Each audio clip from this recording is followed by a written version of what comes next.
warahmatullahi wabarakatuh. Salam sejahtera bagi kita semua.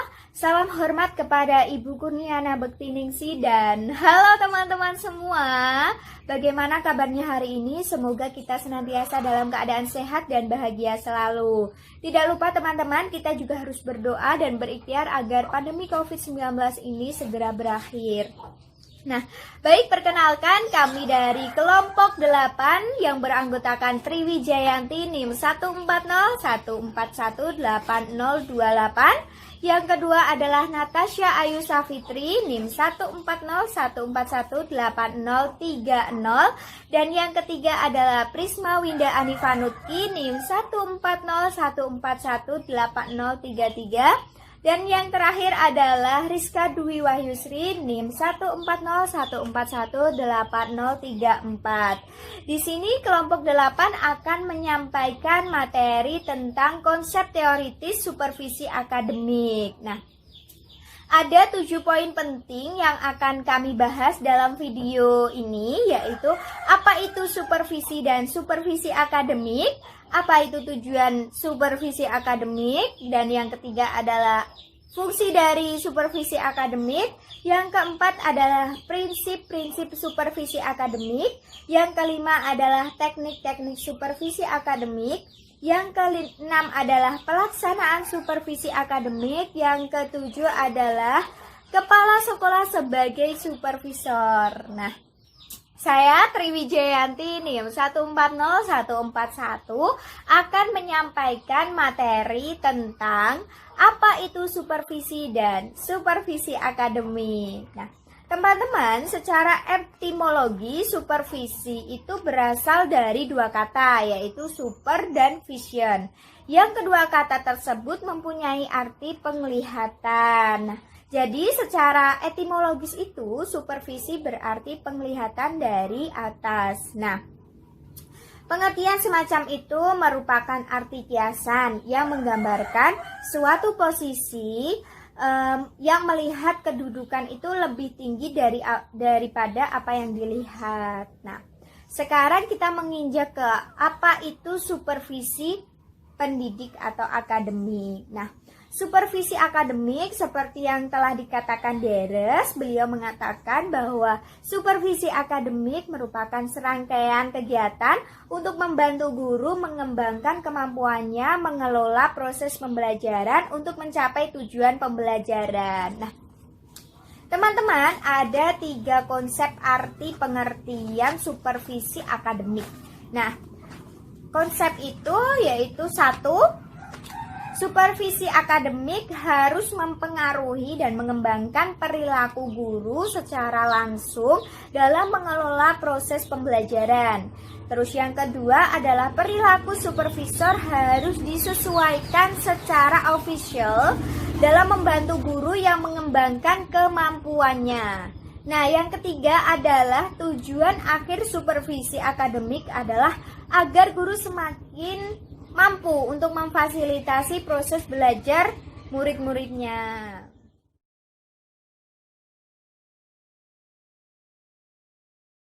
Selanjutnya, saya Natasha Yusafitri Widiatno, NIM 14014188030. Di sini saya akan menjelaskan mengenai tujuan dan fungsi supervisi akademik. Nah, tujuan menurut Hasan tahun 2002 yaitu agar meningkatkan semangat guru dalam mengajar dan semangat siswa dalam mengikuti kegiatan pembelajaran. Kemudian yang kedua, agar meningkatkan terwujudnya kesadaran bagi kalangan guru, siswa, kepala sekolah, dan pihak yang terkait mengenai mutu pendidikan sekolahnya itu sendiri.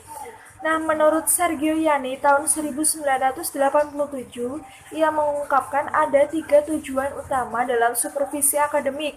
Yang pertama, membantu guru dalam kemampuan profesionalnya. Kemudian yang kedua, memonitor proses pembelajaran di sekolah. Yang ketiga, untuk mendorong guru menerapkan kemampuannya dalam melaksanakan tugas-tugas mengajarnya.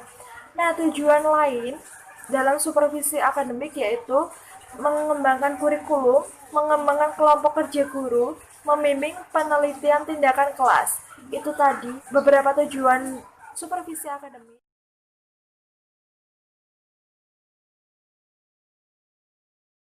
Oke, selanjutnya yaitu fungsi supervisi akademik. Nah, fungsi supervisi akademik adalah sebagai penggerak perubahan. Seringkali kita melihat bahwa guru dalam mengajar hanya menganggap mengajar itu pekerjaan yang rutin dilakukan. Dari waktu ke waktu tidak ada perubahan baik segi materi maupun metode pembelajarannya.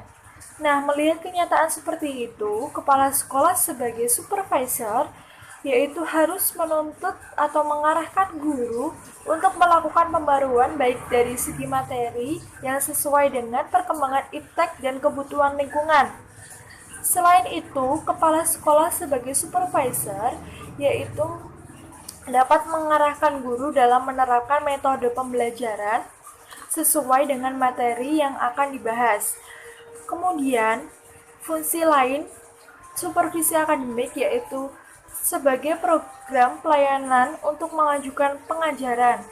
Nah, dalam situasi belajar, seringkali terjadi masalah baik yang dihadapi guru maupun dihadapi siswa. Itu tadi fungsi supervisi akademik.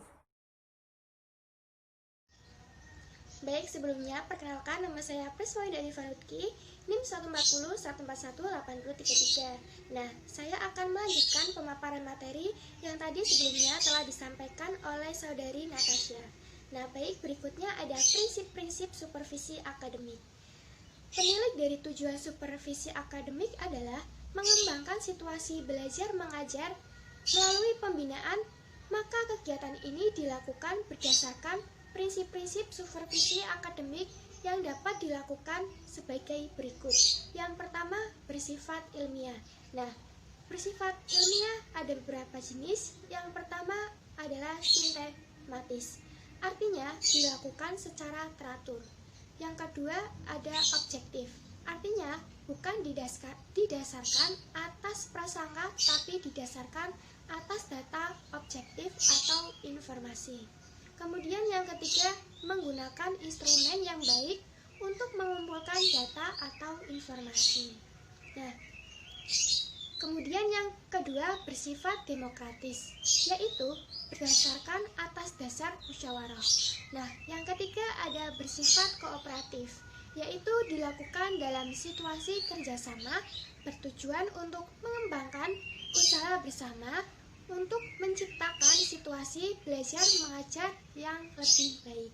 Kemudian yang keempat ada bersifat konstruktif dan kreatif, yaitu membina inisiatif guru serta mendorongnya untuk aktif dalam menciptakan situasi belajar mengajar yang lebih baik.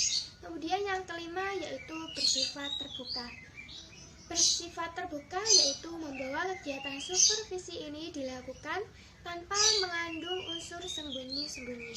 Kemudian yang keenam yaitu bersifat komprehensif, yaitu sarana yang lengkap mulai dari kepala madrasah, guru-guru, tata usaha, dan meliputi semua aspek yaitu kurikulum, sarana, ketalaksanaan, keuangan, kesiswaan, dan humas. Kemudian ada teknik-teknik supervisi akademik. Teknik supervisi akademik adalah untuk membantu guru meningkatkan situasi belajar mengajar. Supervisor hendaknya dapat memilih teknik-teknik supervisi yang tepat sesuai dengan tujuan yang akan dicapai. Nah, teknik-teknik tersebut antara lain adalah kunjungan kelas, pembicaraan individual, diskusi kelompok, demonstrasi mengajar, dan perpustakaan profesional. Kita bahas satu persatu mulai dari kunjungan kelas. Kunjungan kelas sangat bermanfaat untuk mendapatkan informasi tentang proses belajar mengajar secara langsung, baik yang menyangkut kelebihan maupun kekurangan dan kelemahannya. Kemudian yang kedua yaitu pembicaraan individual atau percakapan pribadi. Pembicaraan individual yaitu diskusi yang dilakukan oleh sekelompok guru atau pada umumnya guru memegang pada bidang studi yang sama, baik yang diatur terlebih dahulu maupun insidental. Kemudian yang ketiga ada diskusi kelompok. Diskusi kelompok atau pertemuan kelompok adalah suatu kegiatan mengumpulkan sekelompok orang dalam situasi tatap muka dan interaksi lisan untuk bertukar informasi atau berusaha mencapai suatu keputusan tentang masalah-masalah bersama. Nah, ada beberapa nilai masalah-masalah tentang pendidikan dan pengajaran.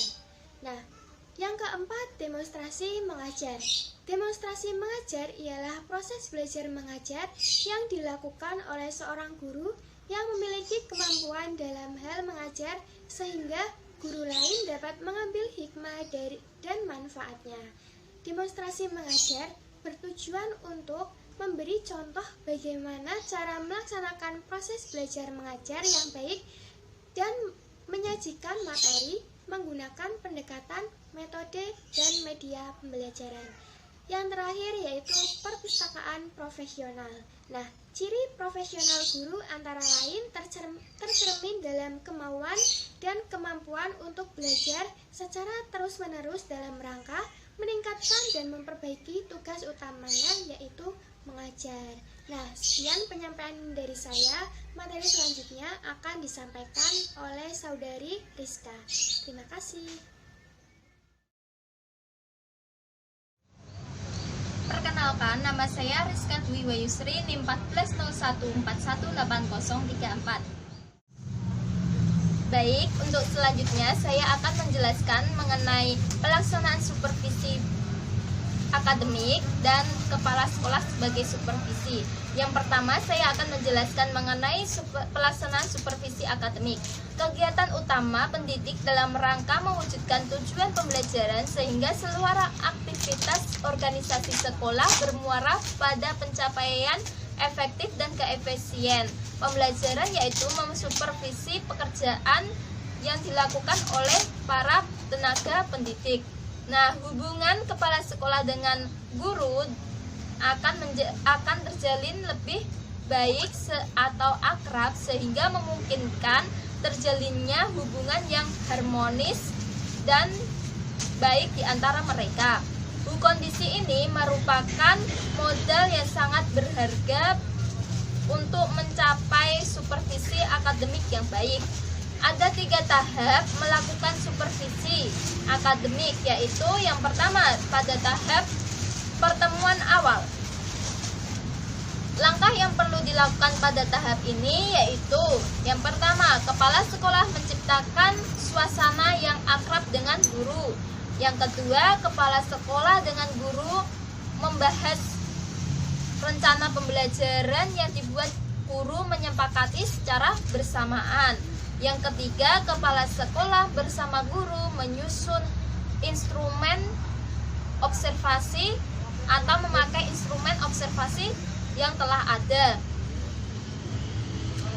Tahap yang kedua adalah tahap observasi, di mana pada tahap ini guru mengajar di kelas, di laboratorium, atau di luar lingkungan sekolah seperti di lapangan dengan menerapkan keterampilan yang disepakati secara bersamaan. Kepala sekolah melakukan observasi dengan menggunakan instrumen yang telah disepakati secara bersamaan. Beberapa hal yang perlu diperhatikan dalam tahap observasi ini adalah yang pertama, kepala sekolah menempati tempat yang telah disepakati. Yang kedua, catatan observasi harus rinci dan lengkap. Yang ketiga, observasi harus fokus pada aspek yang telah disepakati.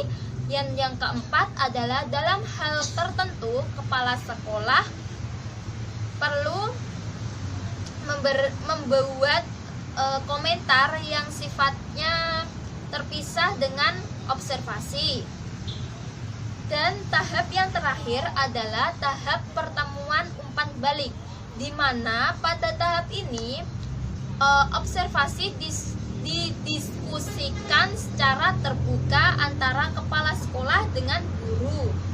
Beberapa hal yang perlu dilakukan oleh kepala sekolah pada tahap ini yaitu yang pertama, kepala sekolah mengajak guru menelaah tujuan pembelajaran, kemudian aspek pembelajaran yang menjadi fokus perhatian dalam supervisi. Yang kedua, menyatakan perancangan jalannya pembelajaran.